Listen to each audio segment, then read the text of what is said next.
I watched every episode of Resistance Season 1, and what do I think about it? It's okay. I should probably explain more into detail. So, I originally wanted to watch the most important episodes from this show, and I tried looking up, websites, the most important episodes, or what to watch in order, and cause I did that with Rebels, but with this show, there was none. And I'm like, why? And when I started watching, I kind of realized that this show, almost every episode, is important to the overall story. And in the season, it's only 21 episodes, so it is kind of a lot, but this is on cable, so the episodes are really short, so it was manageable. But with that being said, there are a couple episodes that aren't important, because this show, the premise, I should say, is that you have the main character is Kaz, Kazuto Kamadoto, whatever the hell his name is, and he is this New Republic fighter. The show takes place in the sequel trilogy, which I think is interesting, the sequel trilogy. So, you have him as this New Republic fighter, and he gets kind of, indoctrinated by Poe Dameron from the sequel trilogy, which I think is cool. Every episode with Poe in it is really good. Well, to the standard of the show, because I'll get to it in a little bit, but the whole plot is that Kaz is a spy, and in this place called the Colossus, and he has to be stationed there because everyone is a mysterious figure, and some people, or I believe that some people are in ties with the First Order, which that's the case as the show unfolds.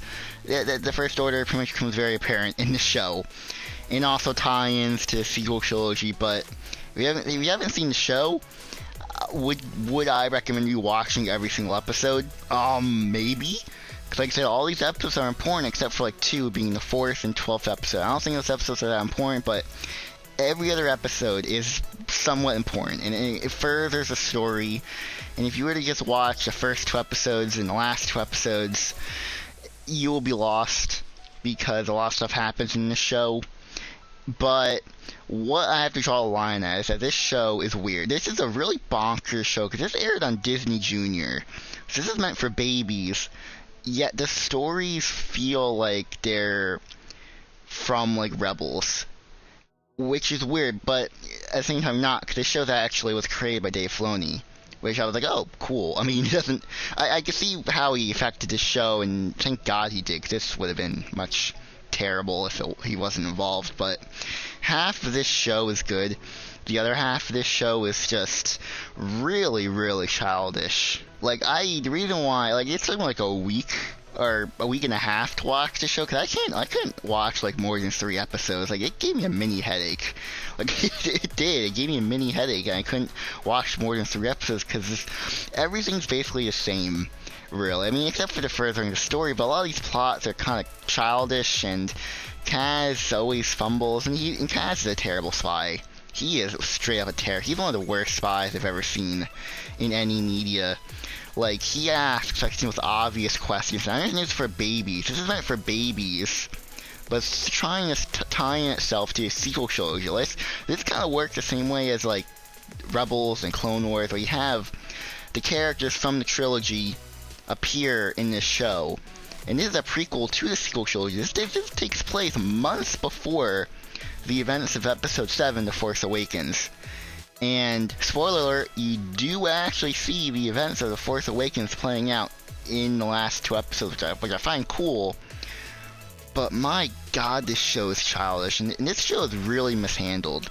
If this aired on Disney XD and had the same treatment as Rebels, then this show probably would have continued on many more seasons. There's only 2 seasons.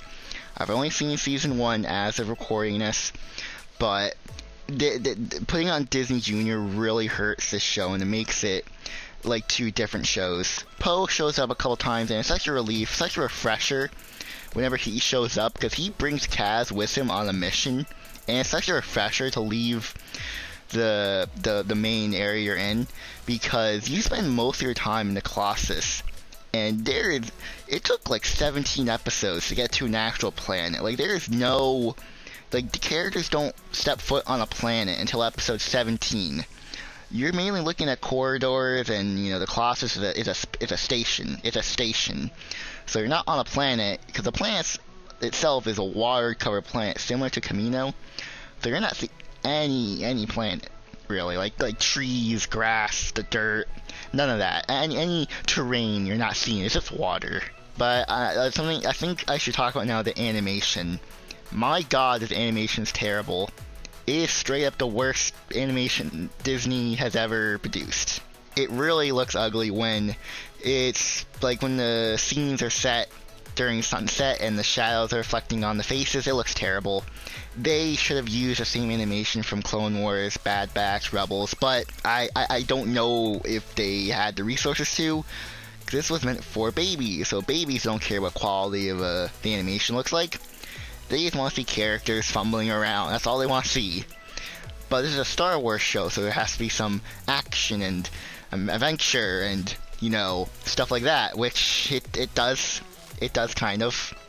But the animation-wise, it looks terrible. That was a letdown. I know this was something when the show came out, people were really, really hesitant on this show because of the animation. But half the show's good, half the show isn't. Also, I should talk about the characters. All the characters are bland. I'm gonna be honest. Besides the legacy characters from the sequel trilogy, all I really remember is Kaz, Nico, because he's like this green alien thing that takes everything very literally. And that's all you really need to know about Resistance. It just has connections to Episode 7. You can watch it if you want, but it's one of those shows where it's very hit and miss. It's a bonkers show. That's what I can describe. Because half this show is about the story, about the lore of Star Wars. It expands on the First Order, the Resistance. It gives perspective because you have characters in the show that like the First Order, but other characters don't. It's very interesting in that regard. But the other half is your typical slapstick comedy. You have Kaz tripping over and falling down, Nico saying some the ridiculous stuff that makes the kids laugh, the babies laughing at the dumb green alien, it's just silly stuff that I would find in the holiday special and the Ewok films, because the humor in this show reminds me of that cutesy baby humor. There isn't potty humor. It's not the typical the potty humor like poop pee, not those type of jokes, but the jokes that don't make adults laugh, but it's mainly just to make kids laugh. But like I said, the other half of this show is very good. But I think the negatives are more present than the positives. I hope season 2 actually makes things better, which I've heard that's the case, but I haven't seen any episodes of season 2 yet, so I hope the show gets better. I know it gets canceled because no one really wants to watch this. And yeah, by season 1, yeah, I understand why. It's very, very, for the most part, not connected really to the main Star Wars stuff. I mean, some of it is, but half of it isn't. I keep saying it's like a coin. It's like 50-50. It's it's so bizarre. It's like two different writers are making the show, which I that could be the case. It's so weird. But with all that being said, where do I put this in my rankings then? So Resistance Season 1 goes above the Clone Wars movie, but below Attack of the Clones. I actually put Attack of the Clones and Resistance as kind of like the same thing in my books, because both film and show are very mishandled. Half of the movie/show is good, but the other half is not good, and has some of the worst stuff in Star Wars imaginable. Do you agree or disagree with my ranking? Because I think that this show has a following, but like I said, this was made on Disney Junior, so a lot of stuff's toned down. I did forget to mention the violence. That's really toned down. There's barely any violence in the show.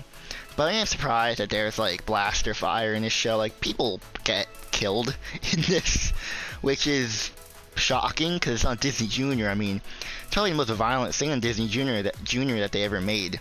So that's basically where it is. Do you agree, disagree? I'm gonna go now. So goodbye, everyone.